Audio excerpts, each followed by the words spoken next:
Assalamualaikum warahmatullahi wabarakatuh. Nama saya Nur Hairun Nisa, NIM 1218009 dari kelas Panduan Hukum. Di sini saya akan menjelaskan dasar hukum pemberian panduan hukum. Panduan hukum merupakan jasa hukum yang diberikan oleh pemberi panduan hukum secara cuma-cuma kepada penerima panduan hukum.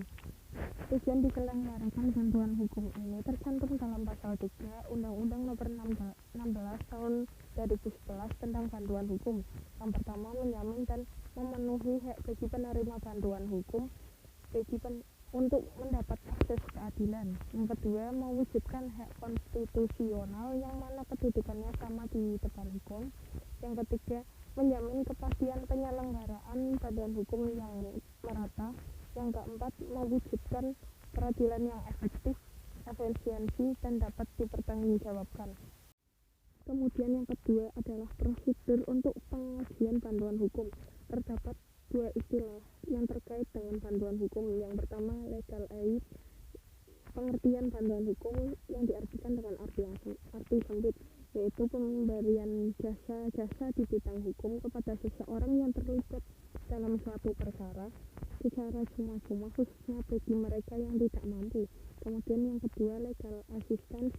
Pengertian bantuan hukum dalam arti yang luas, di mana pemberian bantuan hukum ini dilakukan oleh para pengacara yang mempergunakan honorarium dan mendapatkan pembayaran sejumlah uang dari klien. Saya Dina Aini Nusroh, NIM 1218016. Di sini saya akan melanjutkan penjelasan, yang mana saya akan menjelaskan mengenai mekanisme pemberian bantuan hukum. Adapun mekanisme dan persyaratan untuk mendapatkan bantuan hukum pada pos bantuan hukum sebagaimana yang telah ditentukan dalam lampiran B Surat Edaran Mahkamah Agung RI nomor 10 tahun 2010, yaitu yang pertama penerima jasa pos bantuan hukum, yang kedua jenis jasa hukum, yang ketiga syarat dan mekanisme permohonan bantuan hukum. Pemohon jasa bantuan hukum mengajukan permohonan kepada pos bantuan hukum dengan melampirkan permohonan secara tertulis atau lisan yang berisi sekurang-kurangnya identitas pemohon dan uraian singkat mengenai pokok permasalahan yang dimohonkan bantuan hukum dengan mengisi formulir yang disediakan. Selanjutnya, menyerahkan dokumen yang berkenaan dengan perkara. Selanjutnya, melampirkan surat keterangan miskin dari lurah atau kepala desa atau pejabat yang setingkat di tempat tinggal pemohon bantuan hukum, atau surat keterangan tunjangan sosial lainnya seperti kartu keluarga miskin atau KKM, kartu jaminan kesehatan masyarakat atau Jamkesmas, kartu program keluarga harapan atau PKH, dan kartu bantuan langsung tunai. Saya Tiviana Intan Marani, NIM 1218029. Di sini saya akan melanjutkan pemaparan mengenai peran pengadilan dalam memberikan pelayanan bantuan hukum terhadap orang miskin melalui pos bantuan hukum. Dalam kaitannya dengan tugas pokok pengadilan dalam menerima, memeriksa, memutus, dan menyelesaikan perkara di tingkat pertama bagi rakyat pencari keadilan, Mahkamah Agung telah menerbitkan Peraturan Mahkamah Agung Perma Nomor 1 Tahun 2014 tentang pedoman pemberian layanan hukum bagi masyarakat tidak mampu di pengadilan secara prodeo atau cuma-cuma. Dalam penyelenggaraannya itu, pos bantuan hukum meliputi 3 ruang lingkup. Yang pertama, layanan pembebasan biaya perkara, penyelenggaraan sidang di luar gedung pengadilan, penyediaan pos bantuan hukum atau posbakum di pengadilan.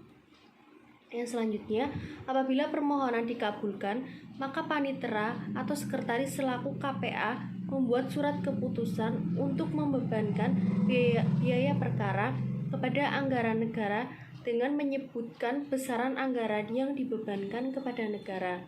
Akan tetapi, jika permohonan ditolak, maka pemohon itu harus membayar biaya perkara seperti biasa.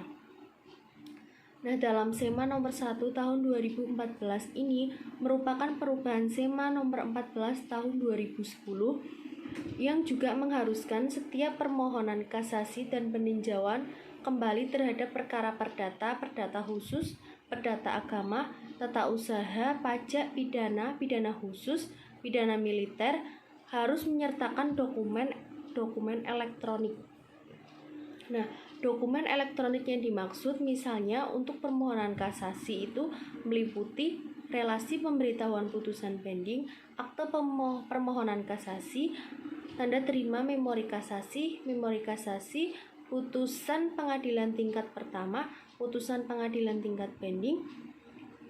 Nah, penyertaan dokumen elektronik ini dilakukan melalui fitur komunikasi data atau menu upaya hukum direktori putusan Mahkamah Agung Republik Indonesia. Perkenalkan, nama saya Selsa Dwi Rizkina, NIM 1218044. Di sini saya akan menjelaskan tentang perwujudan nilai-nilai nasionalisme dalam perlindungan hukum bagi orang miskin. Penyelenggaraan bantuan hukum yang akan diberikan kepada penerima bantuan hukum merupakan upaya untuk mewujudkan hak-hak konstitusi sekaligus implementasi bagi negara hukum yang mengakui dan melindungi serta menjamin warganya akan kebutuhan akses terhadap keadilan dan kesamaan di hadapan hukum. Bantuan hukum ini merupakan pelayanan yang mempunyai tujuan untuk memberikan perlindungan hukum dan pembelaan terhadap hak-hak konstitusi kepada tersangka atau terdakwa sejak ia ditahan sampai diperolehannya putusan pengadilan yang tetap. Pemberian bantuan hukum adalah lembaga bantuan hukum atau organisasi kemasyarakatan yang memberi layanan bantuan hukum sesuai pasal 1 angka 3 UU Nom 6 tahun 2011. Penerimaan bantuan hukum adalah orang atau kelompok orang miskin. Penerimaan bantuan hukum ini untuk mencari keadilan secara ekonomis tidak mampu dan harus membuktikan bahwa ia tidak mampu dan berhak untuk mendapatkan pelayanan bantuan hukum.